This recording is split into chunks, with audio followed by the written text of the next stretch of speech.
ইশিকার খুনের দায় এড়ানোর জন্য এবার পুলিশের হাত থেকে পালিয়ে বেড়াচ্ছে ঈশান। হ্যাঁ বন্ধুরা, ভিডিওতে লাইক দিয়ে দেখতে থাকুন। যে মুহূর্তে কিনা ঘটনাস্থলে ইশিকার লাশ রেখে ঈশান সেখান থেকে পালিয়েছে পুলিশের গাড়ির সাইলেন্সার শুনে, ঠিক সেই মুহূর্তেই ঈশানের হাতে থাকা সেই ছুরিটা যে অন্য কেউ আড়ালে দাঁড়িয়ে সেই সমস্ত ভিডিও ধারণ করে ফেলেছে, সেটা ঈশান কোনো মতে কল্পনাও করতে পারেনি। অন্যদিকে যখন কিনা ইন্সপেক্টর সেই ঘটনাস্থলে এসে ইশিকার লাশ দেখে ইনভেস্টিগেট করে লাশটাকে মর্গে পাঠানোর ব্যবস্থা করে এবং বলতে থাকে যে এই লাশটা কার এবং এর পরিচয় সম্পর্কে সমস্ত তথ্য আমার চাই এবং কার সঙ্গে লাস্ট কথা হয়েছিল, কার কী হয়েছিল না হয়েছিল সমস্ত কিছুর তথ্য প্রমাণ আমার চাই। ঠিক সেই মুহূর্তেই সেই ঘটনাস্থল থেকে যখন কিনা ইশিকার ফোনটা উদ্ধার করা হয় এবং সেখান থেকে যখন কিনা পুলিশের মূলত ইনভেস্টিগেশন শুরু হয়। অন্যদিকে ঈশান যখন কিনা বাড়ি ফেরা মাত্রই ঘাবড়ে যায় এবং সেই ছুরিটাকে লুকিয়ে রাখার ব্যবস্থা করে এবং তার পাশাপাশি ঈশান যখন কিনা রক্তমাখা হাত ধুতে থাকে, ঠিক সেই সময়টাই কুসুমের নজর গিয়ে পড়ে ঈশানের উপর এবং বলতে থাকে যে কী ব্যাপার ঈশান সাহেব, আপনি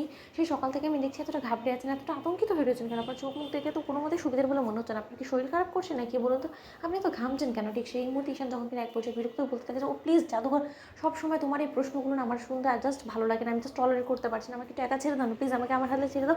নাকি এখন আমি নিজের বাড়িতে নিজে একা থাকতে পারবো না বলো তো? তাহলে কেন আমার মাথায় খাচ্ছ এখান থেকে? যাও জাস্ট গেট আউট। ঠিক সেই সময় কুসুম যখন কিনা বলতে থাকে যে না না না, ঈশান সাহেবের কিছু একটা তো হয়েছে, যেটা কিনা ঈশান সাহেব আমার কাছ থেকে আড়াল করার জন্য আমাকে এখান থেকে দূর দূর করে তাড়িয়ে দিল, কিন্তু তা সত্ত্বেও আমাকে যে করে হোক না কেন ঈশান সাহেবের উপরে নজর রাখতে হবে, কারণ ঈশান সাহেবকে দিয়ে কোনো বিশ্বাস নেই সে কখন কী ঘটনা ঘটিয়ে বসে এবং তার পরবর্তীতে গোটা গাঙ্গুলি পরিবার নড়ে চড়ে বসবে এবং ঈশান সাহেবকে সমস্ত লোকেরা ভুল বুঝবে, সেটা আমি কোনো মতেই চাই না। শুধুমাত্র তারা বৈবাহিক জীবন শুরু করেছে এবং এতে করে অনুশ্রী কোনো রকম কোনো বিপদ হোক সেটা আমি কোনোভাবে হতে দেবো না। ঠিক সেই সময় ঈশান যখন কিনা বলতে থাকে যে এবার আমি কী করবো, কাকে বলবো যে আমি কোনো মতে ইশিকাকে খুন করিনি, আমি শুধু ইশিকার মৃত্যুর খবরটা পাওয়া মাত্রই আমি সেখানে গিয়ে ইশিকার পেট থেকে সেই ছুরিটা বের করেছি, এছাড়া কোনো কিছু না, আমি কোনো মতে ইশিকার বর্ডারের না।